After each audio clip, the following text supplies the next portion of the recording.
ওড়িশা থেকে গাঁজা পাচার করে ঝাড়গ্রামে আনতে গিয়ে পুলিশের জালে ধরা পড়ল দুই মাদক পাচারকারী। গোপন সূত্রে পাওয়া খবরের ভিত্তিতে ঝাড়গ্রাম থানার পুলিশ বৃহস্পতিবার রাতে এক চাঞ্চল্যকর অভিযান চালিয়ে প্রায় 11 কেজি গাঁজা সহ গ্রেপ্তার করেছে দুই ব্যক্তিকে।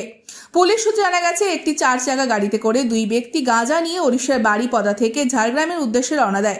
সেই খবর হাতে পেতেই ঝাড়গ্রাম থানার পুলিশ জেলার বিভিন্ন এলাকায় নজরদারি শুরু করে। অবশেষে রাতে গাড়িটিকে চিহ্নিত করে ফিল্মি কায়দায় আটক করে তল্লাশি চালানো হয়। গাড়ি থেকে উদ্ধার হয় বিপুল পরিমাণ গাঁজা।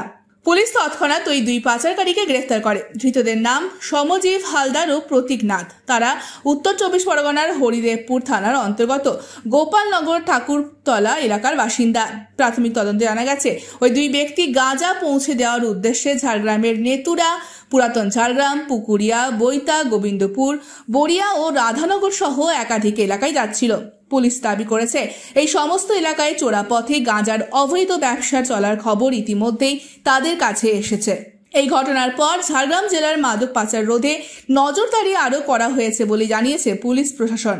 Bureau report, ANM news. আরও খবরের আপডেট পেতে সাবস্ক্রাইব করুন আমাদের ইউটিউব চ্যানেলটি আর বেল আইকনে ক্লিক করুন নোটিফিকেশনস পেতে।